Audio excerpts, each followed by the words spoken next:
1,27,00,000తోటి per megawatt మేము ఈ ప్రాజెక్టును 24 నెలల్లో పూర్తి చేస్తామని వీళ్ళు చెప్పడం జరిగింది అధ్యక్ష.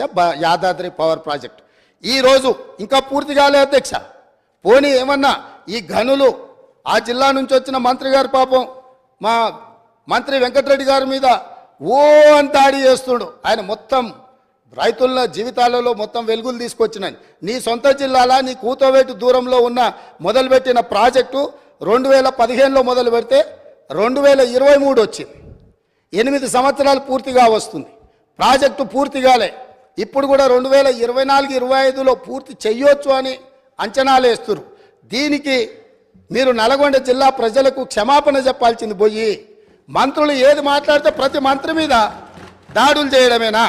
అది ఈరోజు దాదాపుగా 6,27,00,000కు మేము చేస్తామని డిపిఆర్ మొదలుపెట్టి ఈరోజు 34,543 కోట్లకు అంచనాలు పెరిగినాయి. దాంతో కూడా పూర్తి కావడం లేదు. 8,64,00,000 రూపాయలకు పర్ మెగావాట్ ఇవాళ పూర్తి చేస్తామని వచ్చింది. కానీ ఇది పూర్తి కాలేదు కాబట్టి ఇది కూడా 9 కోట్ల పైచిల్కు చేరుతుంది. అంటే 6,27,00,000కు పర్ మెగావాట్తో మొదలుపెట్టిన యాదాద్రి పవర్ ప్రాజెక్టు దాదాపుగా 9 కోట్లకు అంచనాలు పెరిగింది. 8 సంవత్సరాలు పట్టింది. అదే సమయంలో ఎన్టీపీసీ రామగుండం ఫేజ్ 1 ప్రాజెక్టును నిర్మిస్తే 7,63,00,000కు మాత్రమే పర్ మెగావాట్తోని ఎన్టీపీసీ పూర్తి చేసింది అధ్యక్ష. నేను ఏం చెప్పదలుచుకున్నా అంటే భద్రాద్రి నిర్మించినప్పుడు ప్రాజెక్టు కాస్ట్ ఇతరవి రాష్ట్ర ప్రభుత్వ కేంద్ర ప్రభుత్వ పరిధిలో ఉన్న వాటిని పూర్తి చేసిన ఏ ధరకు పూర్తయినాయి. అదేవిధంగా యాదాద్రి పవర్ ప్రాజెక్టు వీళ్ళు G2G పేరు మీద ఓపెన్ టెండర్ గ్లోబల్ టెండర్ పిలవకుండా ఒప్పందాలు చేసి BHELకి ఇచ్చి BHEL వెనకాల నుంచి మళ్ళీ ఎవరెవరు వచ్చిందో అవన్నీ విచారణ తేలితే అధ్యక్ష. నేను ఇప్పుడు వేగ్గా ఏది మాట్లాడదలుచుకోలే. కాబట్టి యాదాద్రి పవర్ ప్రాజెక్టు 4,000 మెగావాట్లతోని ఏదైతే నిర్మాణం చేపట్టి తెలంగాణ మొత్తం విద్యుత్తును అందిస్తామని గత ప్రభుత్వం చెప్పిందో ఈనాటికి కూడా పూర్తి కాలేదు. ఈ పూర్తి కాకపోవడానికి ఈ అంచనాలు పెరగడానికి అదే సమయంలో సూపర్ క్రిటికల్ టెక్నాలజీతోని అత్యంత అధునాతనమైన విధానాలతో ఏదైతే నిర్మాణం జరిగినాయో ఆ పక్కనే ఉదాహరణకు ఉన్నాయి.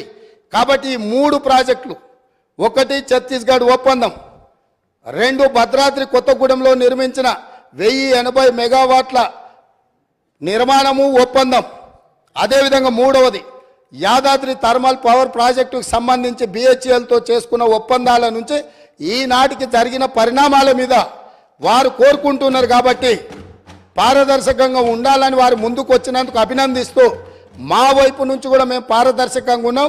తమరి అనుమతితోని జ్యుడిషియల్ ఎంక్వైరీకి ఈ 3 ప్రాజెక్టుల్లో మేము రెఫర్ చేస్తున్నాము. దీనికి కావలసిన మిగతా కార్యాచరణ మా శాఖ మంత్రి గారు, ఉప ముఖ్యమంత్రి గారు దీన్ని నెక్స్ట్ ప్రొసీడింగ్స్ ఏమి ఇవ్వాలి, ఏ రకంగా ముందుకెళ్లాలనో దీని మీద దృష్టి పెడతామని తెలియజేస్తున్నా అధ్యక్ష. అదేవిధంగా మేము విద్యుత్ సామర్థ్యాన్ని పెంచినామని పదే తెలంగాణ రాష్ట్రం వచ్చినాడు 7,778 మెగావాట్లు ఉండే ఈరోజు 19,475 మెగావాట్లు మేము సాధించినామని చెప్తుండే అధ్యక్ష.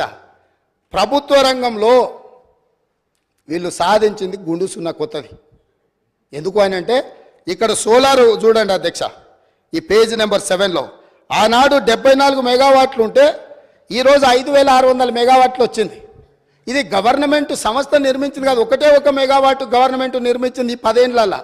ఇవన్నీ ప్రైవేటు సంస్థలకు ఆనాటి ప్రభుత్వం టెండర్లు పిలిచి ఆనాటి ప్రభుత్వం ఒప్పందాలు చేస్తే వీళ్ళందరూ ప్రైవేట్లో వీళ్ళు నిర్మించుకున్నది. అదేవిధంగా కేంద్ర ప్రభుత్వం నుంచి వచ్చింది ఆనాడు 1,873 మెగావాట్లు ఉంటే ఈరోజు 186.76 మెగావాట్లు ఉన్నది అధ్యక్ష. అదే సెంబీ కార్పు నుంచి 270 ఉంటే ఇట్లా ఛత్తీస్గఢ్వి ఇవన్నీ ఒప్పందాలు చేశారు అధ్యక్ష. ఎక్కడ వీళ్ళు జెన్కో ఆధ్వర్యంలో రాష్ట్ర ప్రభుత్వం కొత్త ప్రాజెక్టులను ఏవి నిర్మించలే. వీళ్ళు గొప్పగా చెప్పుకున్న భద్రాద్రి కాలం చెల్లిపోయింది. యాదాద్రి ఇంతవరకు 1 మెగావాట్ కూడా విద్యుత్ ఉత్పత్తి చేయలే. 35,000 కోట్ల రూపాయలు ఖర్చు పెట్టి సింగిల్ మెగావాట్ విద్యుత్తు కూడా ఉత్పత్తి చేయకుండా 10 సంవత్సరాల తర్వాత మళ్ళీ సభలో నిలబడి మంత్రులందరి మీద దాడి చేసి దబాయించి ఇంకా ఎంతకాలం గడుపుతారు అధ్యక్ష?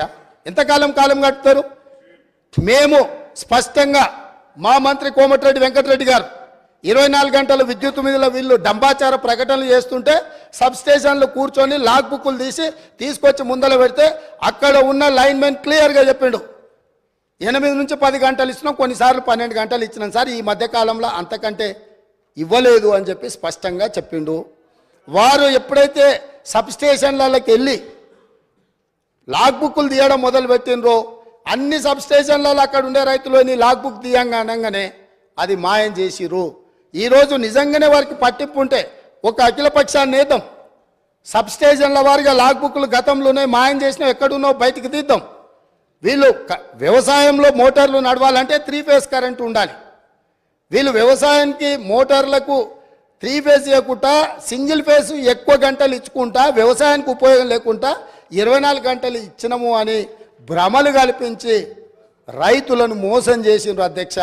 దానికి సంబంధించి వాళ్ళు కోరుకుంటే మాకేం అభ్యంతరం లేదు, అఖిల పక్షాన్ని నిజ నిర్ధారణ కమిటీ కింద ఏద్దాం, ఆ పార్టీ ఆ మంత్రి గారిని కూడా ఇందులో భాగస్వామిని చేయండి, మిగతా పార్టీల పక్షాలు కూడా ఉన్నాయి, వాస్తవాలు చేద్దాం. నిజంగానే ఒకవేళ వాళ్ళు గొప్పగా ఇచ్చుంటే మాకేం అభ్యంతరం లేదు అధ్యక్ష, వాళ్ళకి వెళ్ళి ఇచ్చుంటే ఇచ్చిందని చెప్తాము.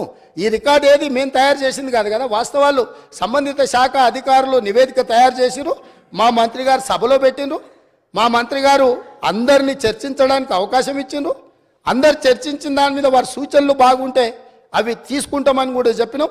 ఇప్పుడు వాళ్ళు ఒక మంచి సూచన చేసిరు, మీరు జ్యుడిషియల్ ఎంక్వైరీ చేయండి, మేము సిద్ధంగా ఉన్నాం. ఇంత మంచి సూచన వాళ్ళు చేసినాక ప్రతిపక్షమే ముందుకు వచ్చి వాళ్ళ పరిపాలన మీద పారదర్శకత కోసం జ్యుడిషియల్ ఎంక్వైరీ అడిగిండ్రు కాబట్టి